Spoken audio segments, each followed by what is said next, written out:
The presentation I have today is called The Box Canyon 2013, and it kind of is the third part of a trilogy. I did this presentation originally in 2010 when I was working for Normal, followed up on it in 2012, and now I've got a follow-up here for 2013. The basic premise here is medical marijuana a path to full marijuana legalization, or is it a path to permanent medicalization?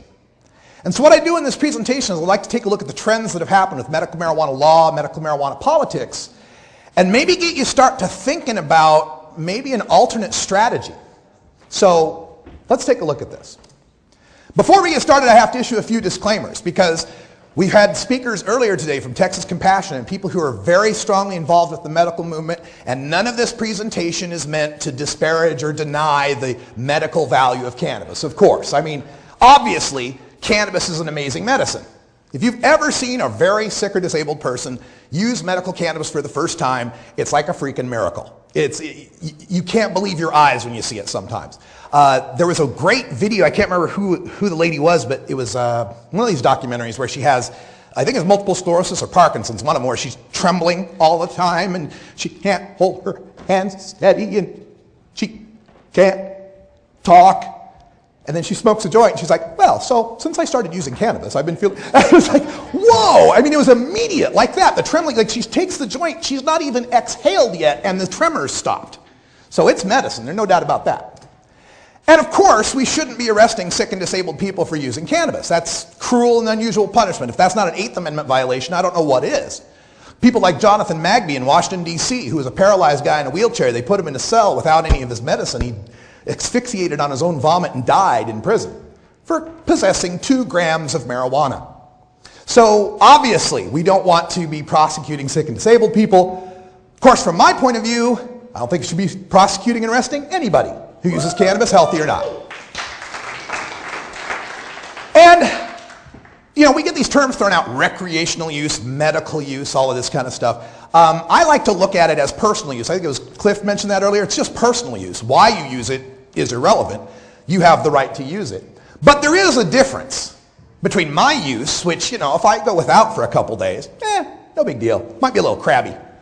But other people go without for a couple days, they could die.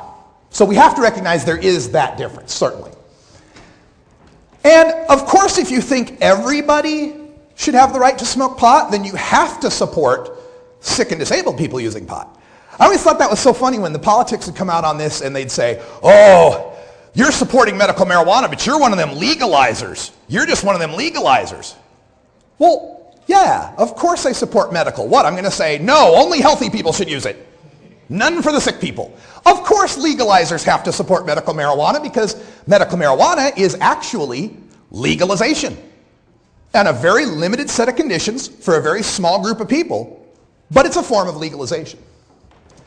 And if you don't have medical cannabis in your state, of course you should fight for a medical cannabis law of some sort. Do what you can to get it passed. But we're going to start taking a look at some of the trends here that might give you an idea of how to deal with the future of medical marijuana. And this is something in Normal we've called the Box Canyon for a while. You know a box canyon, right? That's where, you know, there's a wall on this side, wall on this side, wall in front of you, and there's only one way in and no way out. That's politically what we're talking about a box canyon. And the question is, could medical marijuana become detrimental to the overall cause of legalization? That might sound like a weird question, right? Because, gee, didn't Colorado and Washington have medical and then 12, 13 years later have legal? How could it possibly be detrimental? Well, I'm going to show you that that was then 20th century, this is now 21st century, and the politics have changed. We have to frame our medical marijuana arguments the right way. So I'm going to give you a look at what we've used throughout the 20th century and how it's kind of set us into a trap. We're going to look at the different legislation, what has been passing in the 21st century, to give you an idea what the trap looks like. We're going to talk about the politics of this. How could the public mood, because a lot of people have gotten up here and say 85% of the public supports medical marijuana. What could swing that against us? I'm a cynic. I'm always looking for, you know, I came up and I've had numerous talks with Keith Stroup about, you know, the 70s and they decriminalized 11 states and the polls went from 12 to 30%. And the next thing you know, 1978, marijuana will be legal. And then Reagan came and Just Say No and the parents' family groups and all that. There was a big backswing.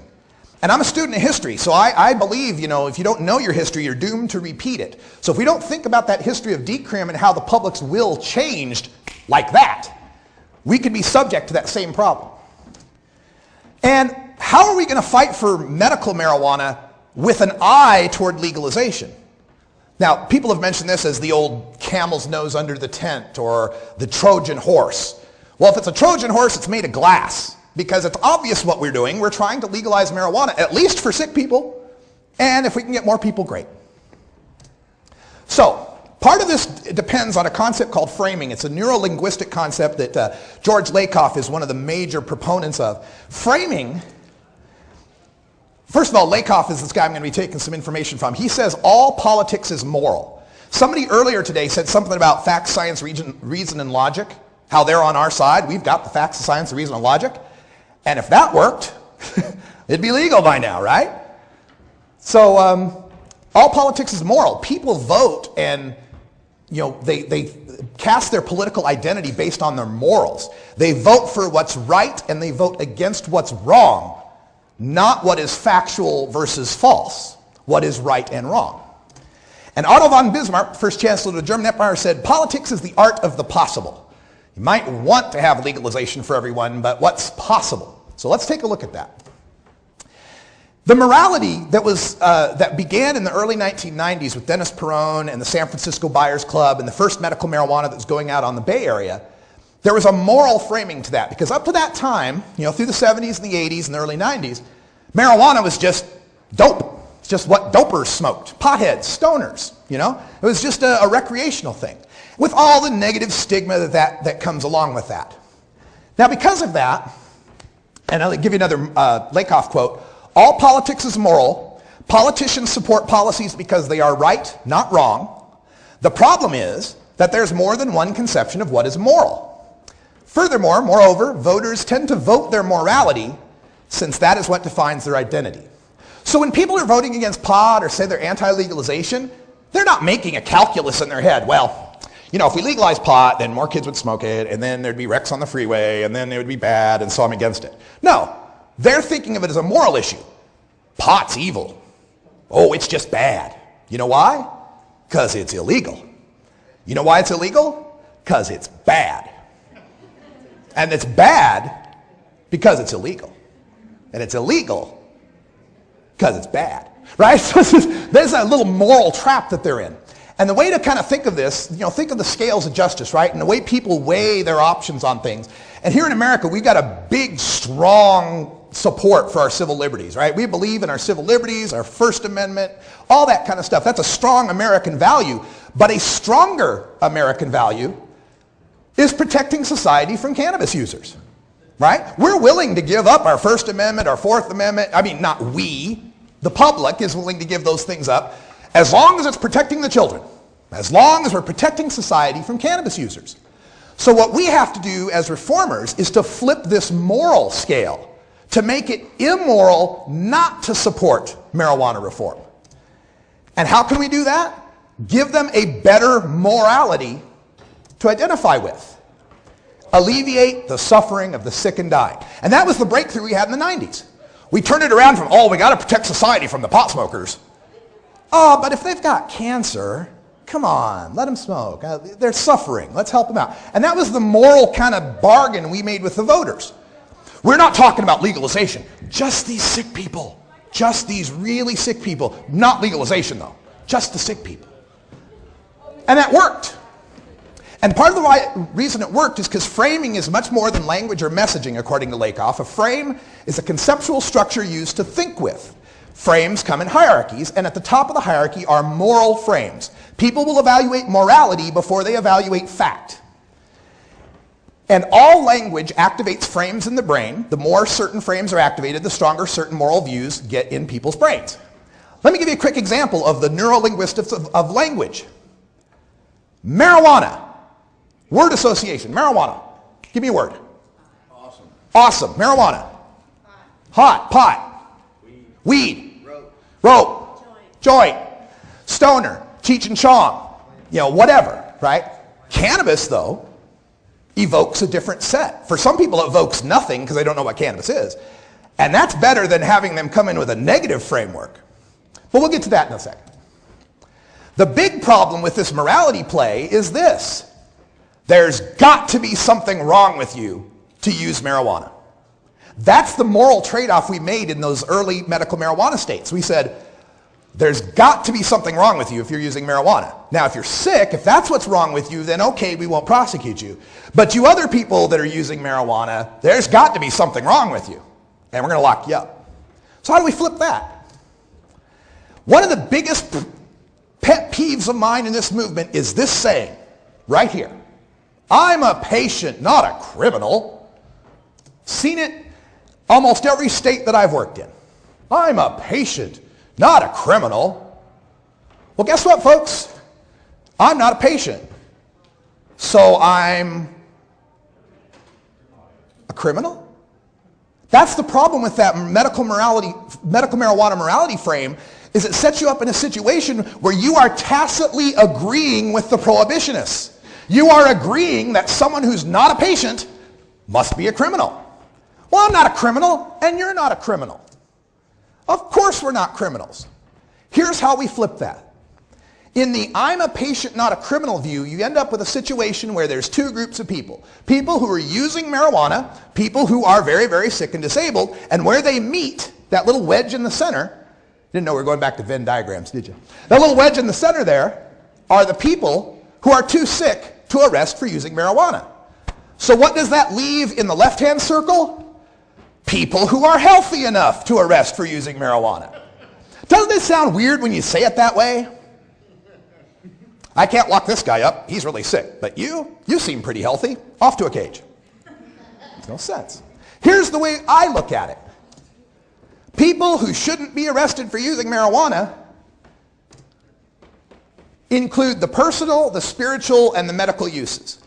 And I put medical in the center because it's the core. We have to help them. Spiritual next to that because that's their religious right. But then personal use, it's all personal use. When you're using marijuana spiritually, it's not Cliff that's using it, it's you. It's personal. How could it not be personal use? And what this has led to is a situation where the states are forced to separate patients from criminals. They're forced to try to figure out who's healthy enough to lock up. And the problem is, when you make your protection based on why you use marijuana, you are tacitly giving the power of someone to decide if your why is good enough. That's not the way rights work. When I have my freedom of speech, people don't say, well, why are you going to give that speech, Russ? Because I feel like it. That's all. It's my freedom of speech. So if we have a right to use cannabis, we can't cede the idea that somebody gets to decide who's good enough, who's sick enough to use this plant. And remember, this is a numbers game. Only about 1 out of 10 consumers of cannabis are medical cannabis consumers. Although Dennis Perone disagrees with me a little bit, he says all use is medical, which it's a whole other thing I don't want to get into right now, but about 1 out of 10 people are medical marijuana consumers. The other 9 out of 10, people like me, they're going to find the loopholes. Not all of them. Some people are very virtuous and they say, I'm not going to get a medical card because I'm just a pot smoker and I believe in my rights. And that's cool. But I can't blame anyone who finds a way to get a card, right? Oh, I looked in my medical records. I had the surgery from 2 years ago. The pain really isn't that bad, but it's good enough to qualify for Oregon. Who's not going to get themselves a card that keeps them out of jail? I can't blame anyone who does that. But that leads to another problem, is those 9 out of 10 people seek these loopholes, and the way our opponents come back with it is, see? Those drug criminals are abusing the system. No, they're not. They're still smoking the dope they were smoking before, just now they got a card. And they paid the state $200 for it, and told them where they lived, and told them where they'll be growing, and we'll do that every year, pay the state another $200. Gee, what a crime. But this is the thing, they will frame it as criminals abusing the system, and then that forces the next state to have to come up with more limits to keep the patients and the criminals separate. We saw it in California. California in 1996 came out with medical marijuana, and they had conditions, and at the end of it they have this clause that says, and for any other condition a physician believes marijuana will help, which has opened the door to PTSD, anxiety, depression, hangnail, athlete's foot, whatever you want, in California, you can pretty much get a card. Well, that forced Oregon and Alaska and Washington in '98 to say, oh no, any condition? Oh no, far too many healthy people will get pot if we do that. So they made a list of conditions: chronic pain, chronic nausea, seizures, spasms, cachexia, HIV, AIDS, cancer, another one, there's 8. And PTSD we just added, by the way. But what we saw is that in '98, those states had to tighten their regulations.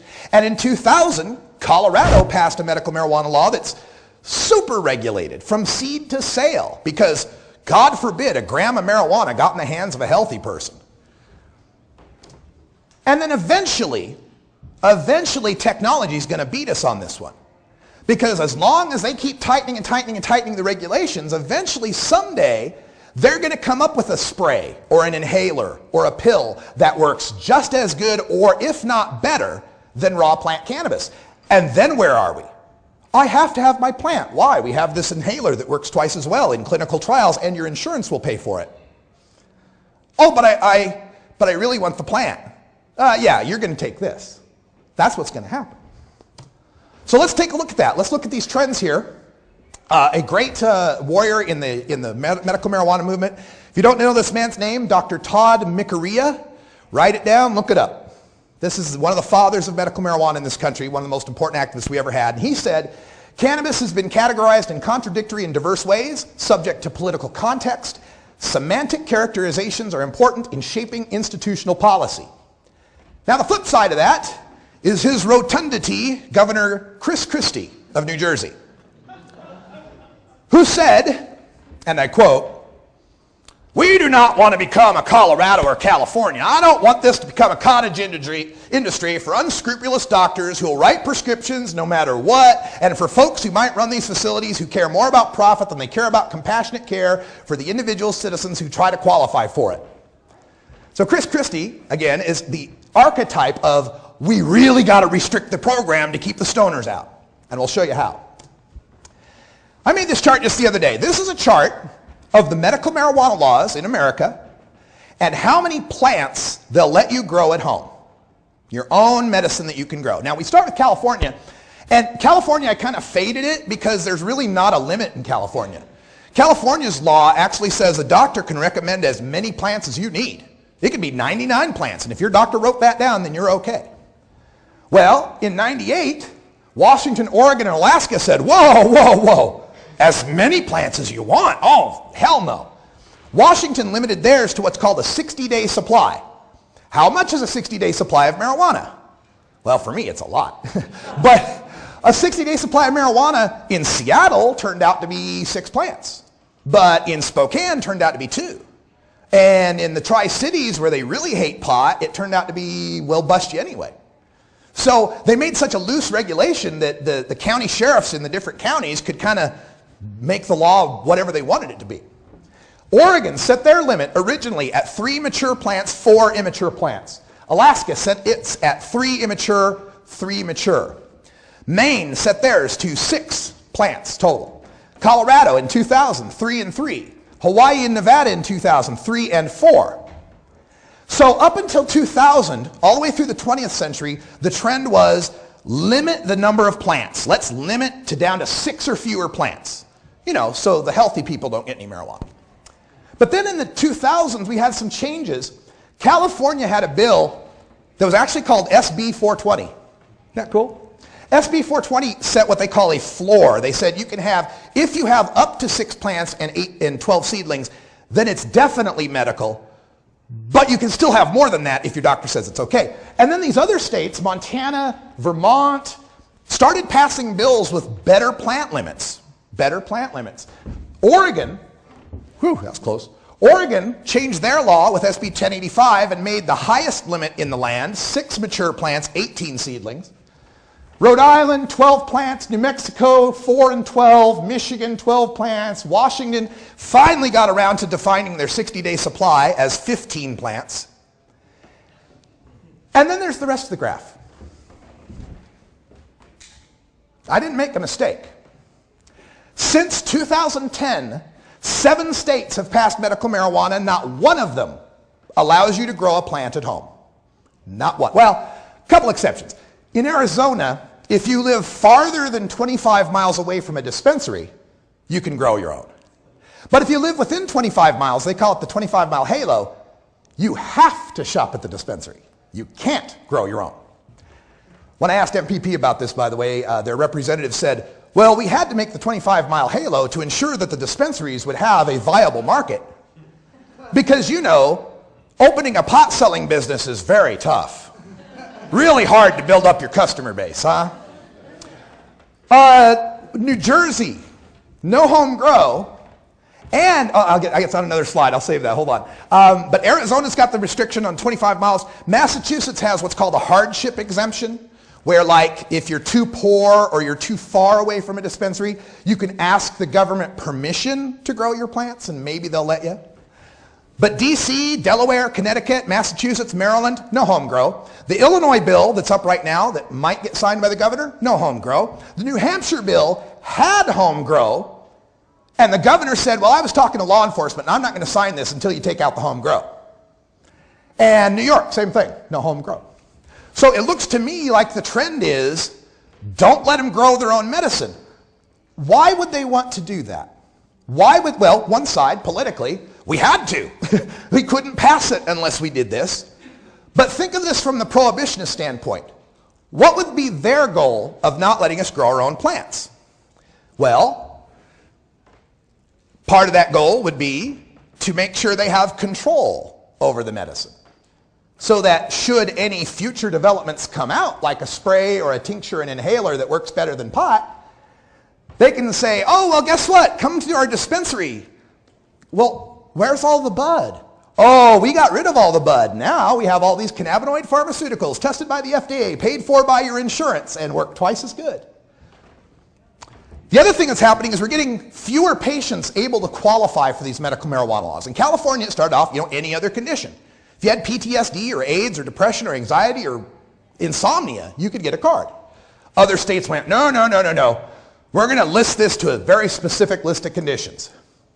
But even with the list of conditions, they're upset that too many people are qualifying. In my state of Oregon, every year there comes across the newspaper some story about the abuse of the medical marijuana program. And you know how they cite the abuse? Too many patients. What other medicine would you say, oh, gosh, I know that aspirin works really good for your headaches, but too many people are using aspirin. It must be abuse. Must be aspirin abuse. Too many people are using aspirin. What? No, if it's working for them, it's working for them. But they characterize it as abuse when more and more people get on the program, so they try to do things to restrict it. They do things to make it harder for sick people to get medical marijuana. In the Chicago bill, there's no chronic pain, because one of the things the opponents come back with is they say, oh, all these young healthy people are faking it with chronic pain. They're faking their chronic pain. Because, young guys that work roofing and construction and stuff, they don't have any chronic pain, right? So they took out chronic pain in the Illinois bill and made a list of 33 conditions. And some of them are these scientific names that are really, really long. So there's you're going to have to prove that you have pain. We're going to have to see an X-ray and an MRI and 2 doctors' opinions. And they're just going to make it harder and harder because, what? They have to separate the patients from the criminals. Montana went and outright repealed its medical marijuana law. Repealed it. Only the veto of the governor saved it. And then the follow-up bill was such a restrictive bill that the activists in Montana call it repeal light. Their medical marijuana registry went from something like 30,000 patients to something like 3,000 in the span of a year. 30,000 to 3,000 because 27,000 people suddenly got healthy. No. Now, just because they made the hoop so high to jump through that some of the sickest people couldn't jump through it. Oregon, in order to combat our abuse, they raised the medical marijuana program fee from $100 to $200. If you're on SSI, it went up from $20 to $100. Because, people on SSI, they got money to burn. So, and when they did this, the legislature actually said, we're doing this partially to raise money for some other budgets that they couldn't balance, which that right there, oh, so you couldn't figure out your budget, so let's make the sick people pay for it. That's pretty sick, isn't it? But the other side of this, they said, we're going to raise this to $200 to have fewer people register. Now, I thought about the logic of that. Let's assume there's a guy like me who's relatively healthy trying to fake his way onto the medical marijuana program.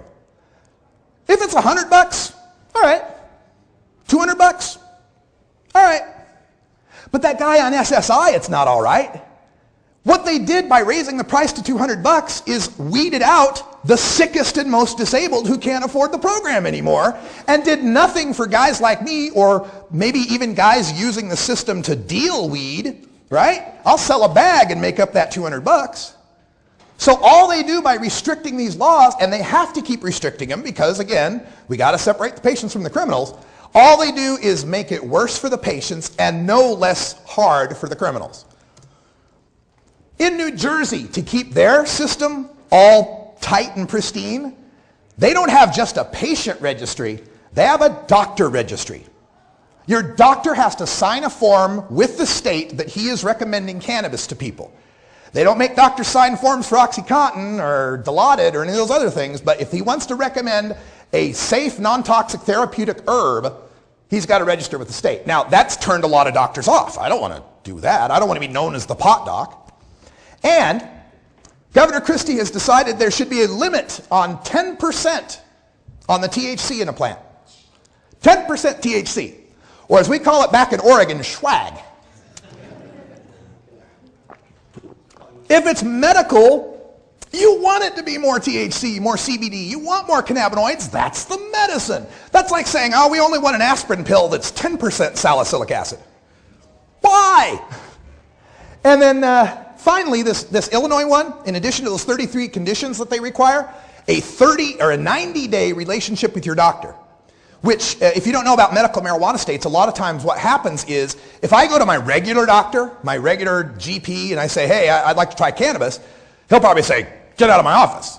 Because they have prescription pads that are signed by the DEA, and any talk of Schedule I drugs makes them scared of being on that registry.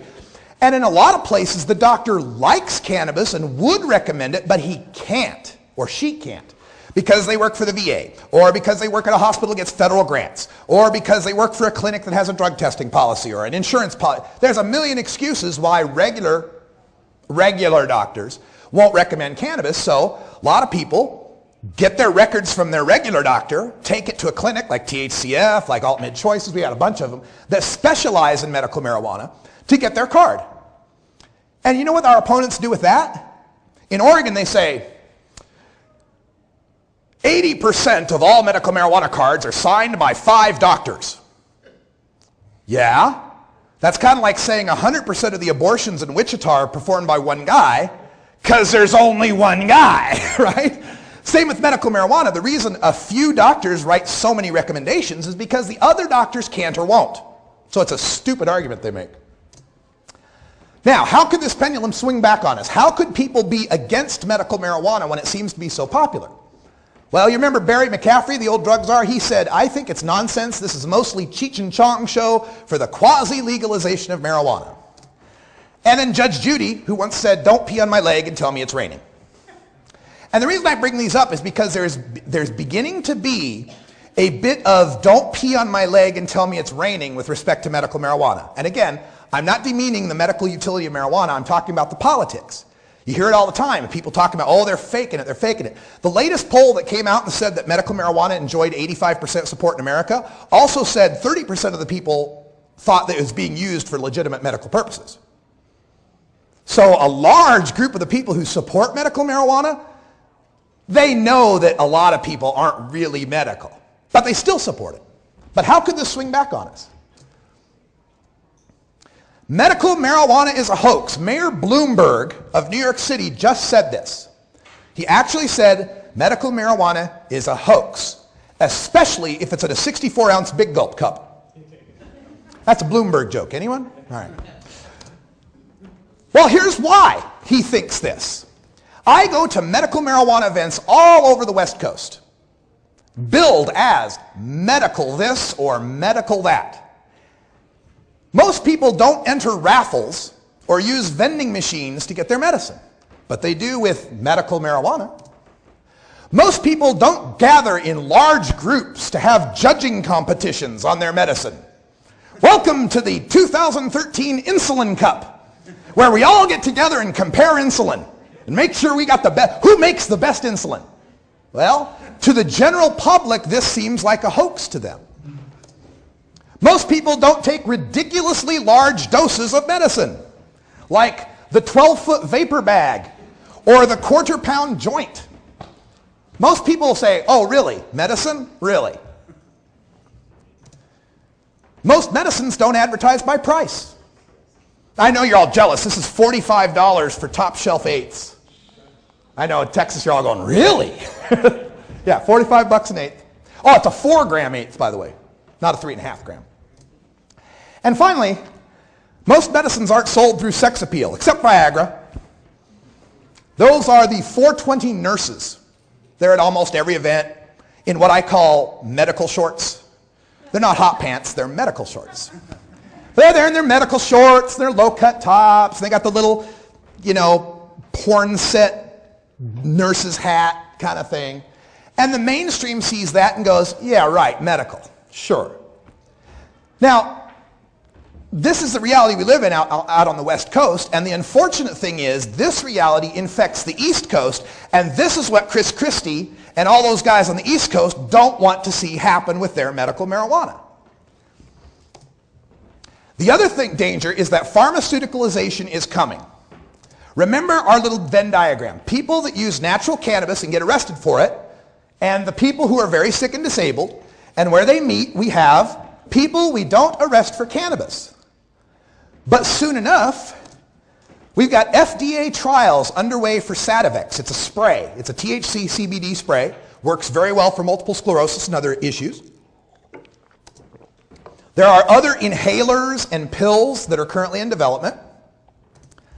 Health and Human Services of the federal government actually backs a change in scheduling for marijuana if it's going to be used for cannabis pharmaceuticals. This is amazing. THC in the marijuana plant is illegal. It's a Schedule I drug. When they make Marinol and the Schedule III legal pot pills, they make a synthetic THC. They do a bunch of chemical, bend a molecule here, and they make a synthetic THC. Well, the poor pharmaceutical companies have been complaining about that. Gosh darn it. It's so hard to make these synthetic things. Can't we just use the natural THC? And Health and Human Services actually backs a rule change that says if a pharmaceutical company gets some THC from the plants grown in Mississippi, well, then we'll call it Schedule III.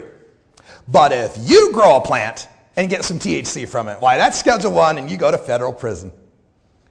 Amazing. Pharmaceutical corporations have more rights than we do to this plant, at least in the government's eyes.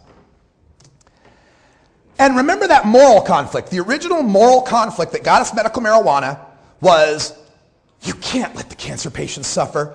My God, what kind of jerk are you? How dare you let this cancer patient suffer? Oh, you're the worst person ever. Well, that's a moral conflict, and that's what caused those voters that hate pot. They went, well, yeah, I hate pot, but gosh, cancer, that's awful. Well, as soon as all these sprays and inhalers and stuff come about, those people start using the cannabinoid drugs, and the rest of us are left out by ourselves as people to arrest for cannabis. These new cannabinoid drugs will give the patients all the relief they get without the pesky high. They always call that a side effect. The high of cannabis is a terrible side effect because, people in pain with cancer, they shouldn't feel good. They shouldn't be happy, right? And if we end up in this situation, we are left in the same moral space as people who abuse prescription medications. We will be looked at like the OxyContin abuser or the cough syrup chugger once this happens. And fighting only for medical kind of paints you into a corner eventually. If you said, I'm a patient, not a criminal, and now you're backing a legalization effort, so now you're for the criminals? What? You said they were criminals before. People who said medical marijuana isn't a Trojan horse for legalization. No, this is just legal. This is just medical. Has nothing to do with legalization. It's a separate issue. And then our opponents go, Colorado, Washington, they had medical and it became legal. So that's a hard argument for us to make anymore, that it's just about medical, because they can point to 2 states and say, really? People who said we need a doctor's permission to use cannabis. We're going to make a cannabis regulation. You have to get a doctor's permission slip. You have to get a recommendation. And then you go fight for legalization. What changed? Did cannabis get less dangerous? Did cannabis get less of a problem? No. So now they're wondering, well, were you BSing us back then when you were asking for the doctor's notes? Or is that just political expediency? Now we get kind of trapped there. People who dismiss the high of marijuana. I love this. Somebody earlier today said medical cannabis patients don't smoke marijuana to get high. They use it for medicine, which I agree with. But I fail to understand how the same herb that I smoke and that you smoke makes me high and you not. I don't buy that. Now, I do buy that people get tolerant, but I've been smoking longer than most cannabis patients have. I'm as tolerant as they are.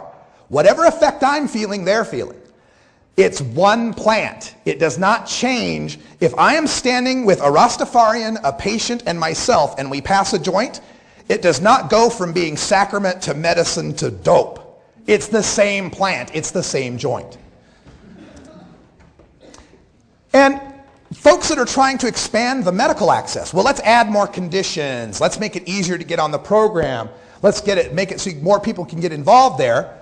Once again, still leaves you in the space of tacitly admitting that healthy people need to go to jail. And the Dennis Perone claim of all use is medical, all use is wellness falls flat when most people hear it. Although I kind of believe it's true in a limited way. I think cannabis is almost like a nutrient or a vitamin like that we take for preventing bad things from happening. I think that's a better argument than all use is medical, because when you say all use is medical, you activate the frame of medical, which activates doctors and lab coats and pill bottles and all those things. So I would get away from all use is medical and maybe go toward wellness or prevention. All right, so I brought up all these problems. Now you're probably thinking, oh my God, Russ, we're never going to get legalization in Texas. We're going to be lucky if we can get medical. Now you got us all worried about this medical. Well, I'm a cynic by nature. Part of this is just to get you thinking about the paths that could be taken. I'm going to show you now how you can fight for medical with an eye toward legalization so you don't get caught in these traps later. Don't think of an elephant. What'd you just think of? I'll bet none of you thought of a rhinoceros. And the idea behind don't think of an elephant is the idea that a phrase or a term lives in a frame. And even negating that frame activates that frame. If I say, here's the perfect example. The perfect example of using a frame where you're saying one thing and everybody believes you're saying something else. Some of my older audience know this one. I am not a crook. What did you just think Nixon was when he said that? A crook, right? You can't negate a frame. You have to go around it. You have to repaint things. And this is what I'm going to show you. And then let's remember the words of Francis L. Young. Marijuana in its natural form is one of the safest therapeutically active substances known to man. We got that quote because NORML sued the DEA, and that's what we got out of it. Didn't get any change in law, but at least we got them to admit that it's medicine. So let's go back to our moral dilemma.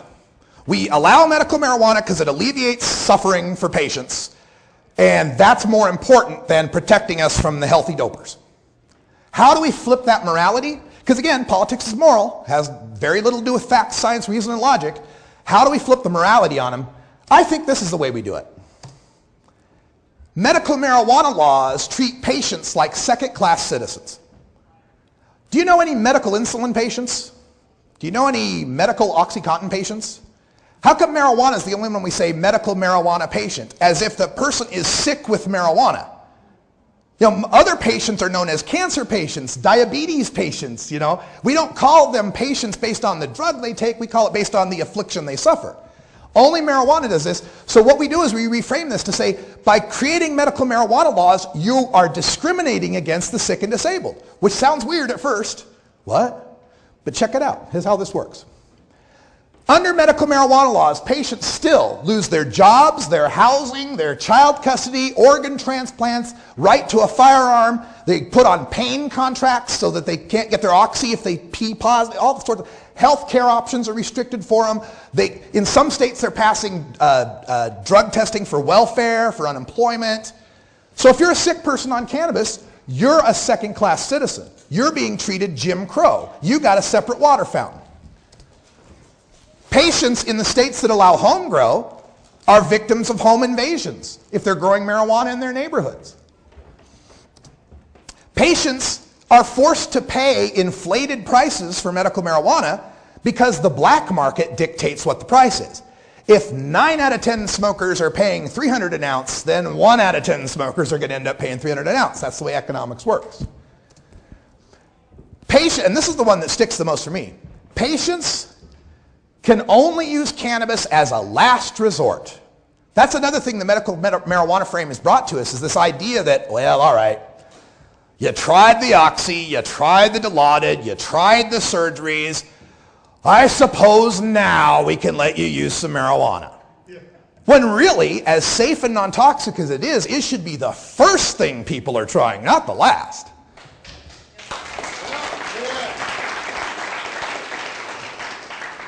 But as long as we have to separate the patients from the criminals, it can't be their first resort because that's what criminals do.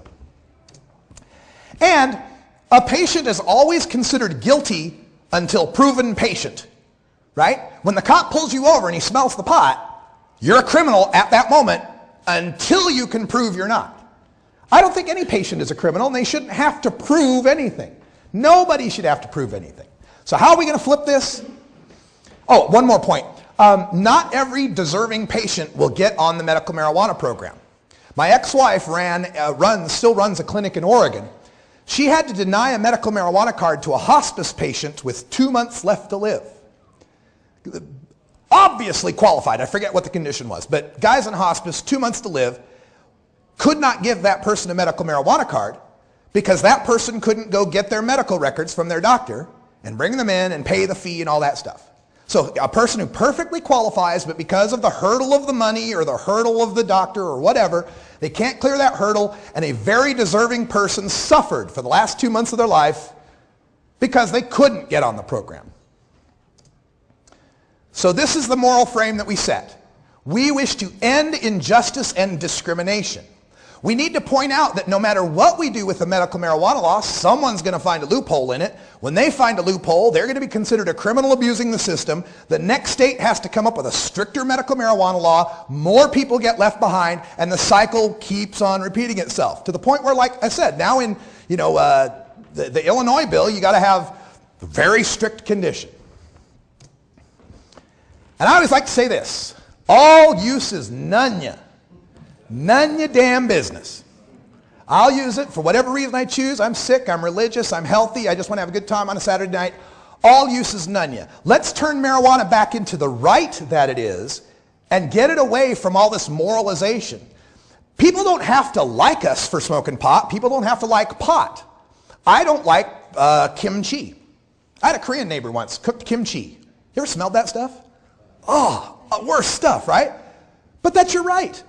It's your right. So it was a little smelly. I can get over that. You have a right to cook kimchi. Even though it affected me a little bit, that's the right. And we need to get this back to a discussion of rights. Why are we restricting people's right to use this cannabis plant? And why are we trying to make sick people jump through hoops that they don't have to jump through? So let's embrace legalization. It's not a Trojan horse. It's trial legalization. If you come out with a medical bill and they say, oh, it's a Trojan horse. You're trying to legalize pot. Say, yeah, for sick people. We're trying to legalize pot for sick people. And then maybe healthy people later, but let's not even talk about that now. Let's talk about the sick people. Don't rush away or try to say, no, we'll never legalize, because you don't believe that, do you? You want to legalize, don't you? Come on now. And they can feel that. They can sense that. And if they come back with these threats of abuse, like in Oregon when they say you're abusing the program, I always like to say they're not abusing, they're eager to comply. They want to be legal. I mean, what kind of abuse is it when a guy who was a pot smoker then goes to a doctor, gets his medical records, goes to a second doctor, gets a recommendation, goes to the state and pays $200, tells the state where he lives, agrees to follow certain limits on the marijuana that he uses, tells the state where the marijuana is being grown, and does this every year? Wow, that's some abuse. That's some real abuse there, isn't it? $200 a pop. The state of Oregon made $1 million on their surplus. Every year they run a surplus on their medical marijuana program. So it's not abuse of the system, it's people who want to follow a law. And then you can transition that into, hey, look, if these guys are so desperate to go see a doctor and pay $200 just to follow a law, why don't we just make it legal and let them follow that law? That's a way that you can kind of jiu-jitsu that into legalization. And then finally, the all uses none. It's not about just a medicine, it's a personal choice. Doesn't matter whether pot heals me or not, it's my personal choice. And the pharmaceuticalization that's coming, we can fight that by getting them away from the smoking. They want to stick it to smoking. No medicine is smoked. Smoked marijuana is not a medicine. It's never smoked. You'll notice they always say smoked. So get them out of that. Say very few medical marijuana patients smoke. Most use tinctures or vaporizers or capsules. Also, we can demonize Big Pharma. We can use that fear against the pharmaceuticalization of cannabis. Say, why should patients have to wait for a 3-year FDA trial for a pill that's going to be marked up 15,000% when they can plant a seed and heal themselves? Yeah. We can emphasize that planting your own marijuana is a self-sufficiency angle. And it's a safety angle. We can point out that it's so much safer than the pharmaceutical drugs. It's therapeutic. It's therapeutic, exactly. Oh yeah, planting and growing itself. I've talked to so many patients who, they say being able to get into that garden and get in the dirt and feel something living and growing at my hands is so therapeutic, especially people at their end of their lives, in those hospice situations, gives them something to look forward to, absolutely. And then the other thing I like to do is when they start talking about Sativex or any of these cannabinoid pharmaceuticals, co-opt that. Say, yeah, these cannabinoid pharmaceuticals are great. So the real thing must be pretty good too, huh? Right? It's always amazed me that they can say that the raw plant's Schedule 1, but once we put it in a pill, it's Schedule 3. Seems kind of the opposite. Also, they like to say, we don't smoke opium to get the benefits of morphine, so why should we smoke cannabis to get the benefits of marijuana? I like to say, yeah, we don't chew willow bark to get aspirin either, but we don't arrest anybody that chews willow bark. We don't arrest anybody that grows willow trees. Just because it's not the most efficient way to get aspirin doesn't mean it's an illegal way to get aspirin. And that's what we need to do, make that comparison with cannabis, right? Don't be against the cannabinoid pharmaceuticals because those could help people. I mean, that'd be great. But alongside regular cannabis, not instead of natural cannabis. And I like the marijuana-marinol hypocrisy, right? Marijuana, 10 to 20% THC in a bud, deadly Schedule 1 substance. Marinol, 100% THC in a pill, Schedule 3. Huh? That makes no sense at all. It's the only situation in the entire U.S. pharmacopoeia where the more potent drug is on the lower schedule. Only situation. And remember, it's not if we're going to fight for medical marijuana, because obviously we have to, but how we fight for medical marijuana is going to make the difference. This is a civil rights fight, so I'd like to quote Rosa Parks, who said, "The only tired I was tired of giving in." And the legendary Jack Herer, who said, "You live 2 years longer than people that don't smoke and don't drink, and 8 to 24 years later than people that do. You got to be out of your mind not to smoke dope." So it's not if we fight, but how we fight that gets us all to the full legalization of marijuana. I'm Radical Russ Belville. This presentation is available online, as are all of my presentations at 420radio.org. You're welcome to download them and use them how you like. Thank you for having me out.